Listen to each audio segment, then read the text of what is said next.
Assalamualaikum warahmatullahi wabarakatuh. Puji syukur kita panjatkan kehadirat Allah Subhanahu wa Ta'ala yang telah memberikan kita kesehatan, kekuatan, serta kesempatan sehingga kita masih dipertemukan pada mata kuliah etika dan hukum kesehatan. Kami dari kelompok 7 akan memaparkan materi kami yang berjudul Dasar Hukum Kesehatan Lingkungan. Sebelum itu, saya akan memperkenalkan diri saya beserta teman-teman kelompok saya. Perkenalkan, nama saya Hesti dengan NIM J1A1191126. Yang kedua, Dian Nurlitasari Dula Alba dengan NIM J1A1191106. Yang ketiga, Muhaimin dengan NIM J1A1191155. Dan yang terakhir, Nur Najma Indah Arif dengan NIM J1A1191170. Kami dari kelas reguler B019, Program Studi Ilmu Kesehatan Masyarakat, Fakultas Kesehatan Masyarakat, Universitas Haluoleo. Baiklah, untuk mengefisiensi waktu, langsung saja pertama-tama saya akan menjelaskan tentang pengertian dari kesehatan lingkungan. Kesehatan lingkungan adalah ilmu multidisiplin yang mempelajari dinamika hubungan interaktif antara sekelompok manusia atau masyarakat dengan berbagai perubahan komponen lingkungan hidup manusia yang diduga dapat menimbulkan gangguan kesehatan pada masyarakat dan mempelajari upaya untuk penanggulangan dan pencegahannya. Yang kedua, ruang lingkup dari kesehatan lingkungan. Di Indonesia, ruang lingkup kesehatan lingkungan diterangkan dalam pasal 22 ayat 3 Undang-Undang Nomor 23 Tahun 1992 yang terdiri dari 8 ruang lingkup, yaitu yang pertama, penyihatan air dan udara, yang kedua, pengamanan limbah padat atau sampah, yang ketiga, pengamanan limbah cair, yang keempat, pengamanan limbah gas, yang kelima, pengamanan radiasi, yang keenam, pengamanan kebisingan, yang ketujuh, pengamanan vektor penyakit, dan yang kedelapan, penyihatan dan pengamanan lainnya seperti keadaan pasca bencana.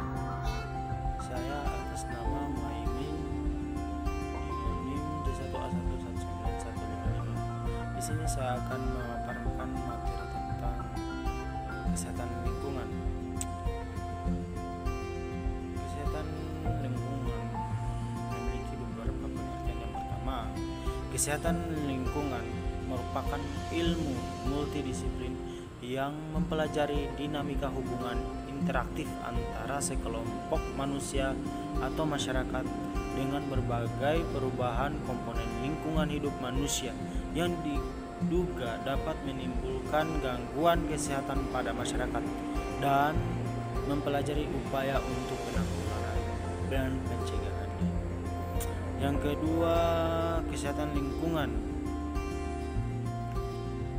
adalah ilmu yang merupakan bagian dari ilmu kesehatan masyarakat yang menitik beratkan perhatian pada perencanaan, pengorganisasian, pengarahan, pengawasan, pengkoordinasian, dan penilaian dari semua faktor yang ada pada lingkungan fisik, kesehatan, atau kelangsungan hidup manusia sehingga derajat kesehatan dapat ditingkatkan. Yang ketiga, menurut WHO. Menurut WHO ini mengatakan bahwa kesehatan lingkungan adalah suatu ilmu dan keterampilan yang memusatkan perhatian pada usaha pengendalian semua faktor yang di lingkungan fisik manusia yang diperkirakan menimbulkan hal-hal yang merugikan perkembangan fisik, kesehatan, atau kelangsungan hidupnya. Baik, selanjutnya masuk ke ruang lingkup kesehatan lingkungan, di mana menurut WHO kesehatan lingkungan ruang lingkup dari kesehatan lingkungan mencakup 17 ruang. Yang pertama, penyediaan air minum, yang kedua, pengelolaan air buang dan pengendalian pencemaran, yang ketiga, pembuangan sampah, yang keempat, pengendalian vektor, yang kelima, pencegahan, yang keenam, higien makanan termasuk higien susu, yang ketujuh, pengendalian pencemaran udara, yang ke-8 pengendalian radiasi, yang ke-9 kesehatan kerja, yang ke-10 pengendalian kebisingan, ke-11 perumahan dan pemukiman, ke-12 aspek casing dan transportasi udara, ke-13 perencanaan daerah dan perkotaan, ke-14 pencegahan kecelakaan, ke-15 rekreasi umum dan wisata, ke-16 tindakan-tindakan sanitasi yang berhubungan dengan keadaan epidemi dan wabah, bencana alam yang perpindahan penduduk, dan yang terakhir adalah tindakan pencegahan yang dilakukan untuk menjamin lingkungan. Saya Nur Najma Indah Arif dengan NIM J1A1197170 akan menjelaskan tentang masalah-masalah kesehatan lingkungan di Indonesia. Masalah kesehatan lingkungan sendiri merupakan masalah kompleks yang untuk mengatasinya diperlukan integrasi dari berbagai sektor yang terkait. Di Indonesia, permasalahan lingkungan meliputi yang pertama, air bersih. Berdasarkan survei yang telah dilakukan, hanya 60% penduduk Indonesia menggunakan air bersih. Air bersih sendiri merupakan air yang digunakan untuk kebutuhan sehari-hari yang memenuhi syarat kesehatan dan dapat diminum apabila telah dimasak. Yang kedua, kesehatan pemukiman. Daya dukun dan daya lahan tidak dapat mengatasi urbanisasi karena pada hakikatnya daya lahan tidak bertambah sedangkan para urban semakin bertambah. Ketiga, tempat pembuangan sampah. Hampir setiap tempat di Indonesia, sistem pembuangan sampah dilakukan secara damping tanpa ada pengolahan lebih lanjut. Sistem pembuangan semacam itu selain memerlukan lahan yang cukup luas, juga menyebabkan pencemaran pada udara, tanah, dan air. Selain lahannya juga dapat menjadi tempat perkembangbiakan agen atau penyakit. Yang keempat, pencemaran udara. Tingkat pencemaran udara di Indonesia sudah melebihi ambang batas normal, terutama di kota-kota besar akibat gas-gas yang dihasilkan dari berbagai kendaraan, dan juga hampir setiap tahun terjadi kebakaran hutan. 5. Pembuangan limbah.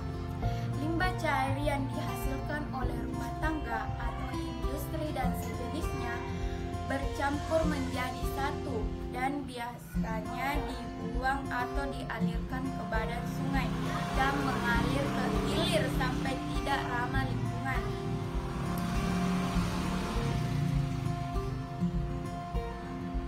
Yang keenam, bencana alam. Kondisi geografis Indonesia cukup rentan terhadap bencana alam seperti gempa bumi, tsunami, gunung meletus, dan tanah longsor. Dampaknya, penduduk eksodus akan mengungsi. Oleh karena itu, dengan kondisi lingkungan tersebut dapat menimbulkan permasalahan terhadap kesehatan lingkungan. Yang ketujuh, tata kota dan kebijakan pemerintah. Perencanaan tata kota dari kebijakan pemerintah seringkali menimbulkan permasalahan baru bagi kesehatan lingkungan.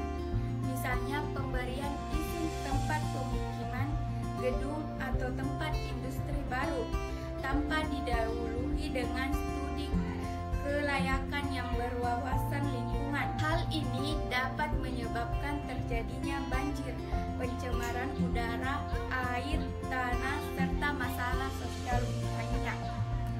Perkenalkan, saya Dian Nurtasari Dua Albah, NIM J1A1191106 sebagai pemateri terakhir dengan materi aspek hukum kesehatan lingkungan.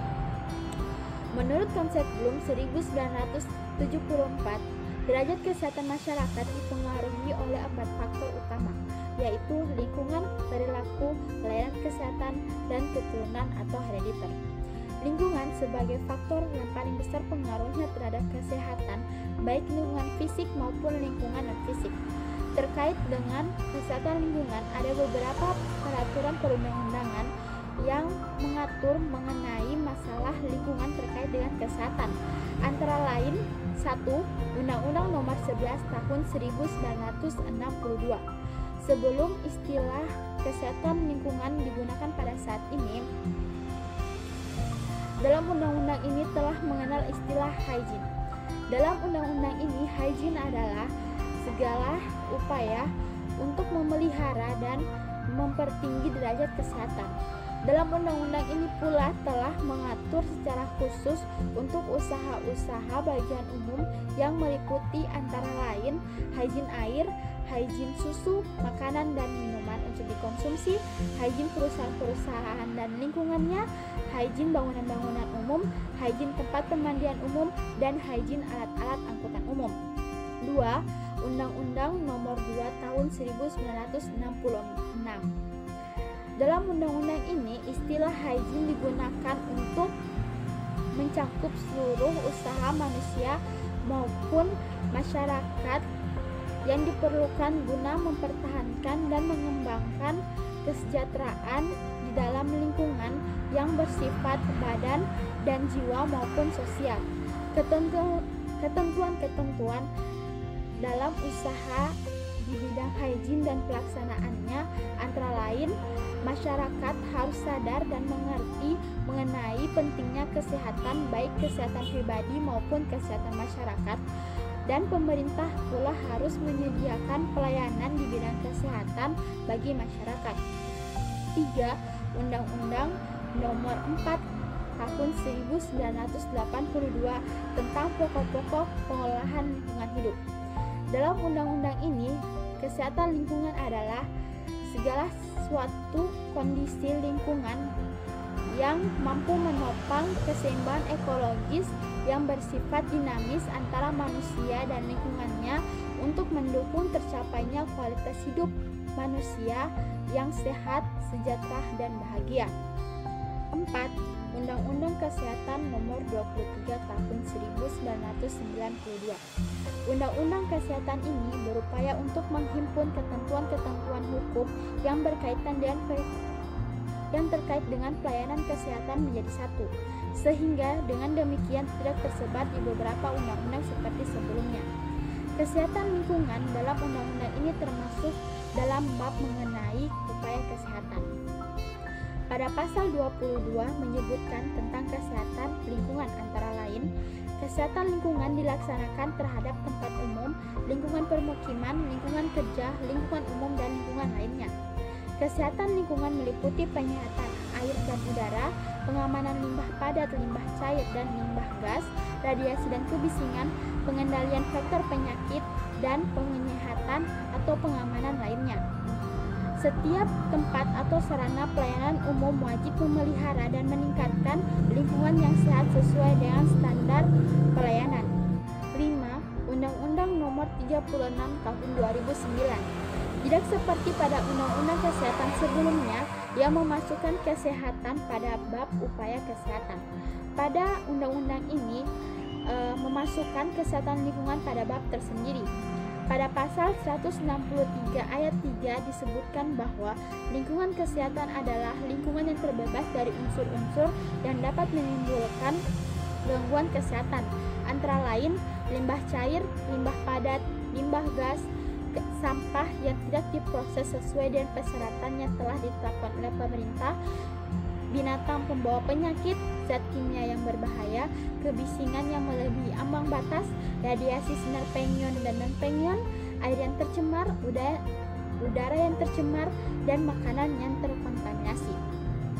Untuk lebih lanjutnya lagi, pada pasal 163 ayat 2 Undang-Undang Nomor 36 Tahun 2009 tentang kesehatan menyatakan bahwa cakupan lingkungan sehat antara lain lingkungan permukiman, tempat kerja, tempat rekreasi, tempat dan fasilitas umum.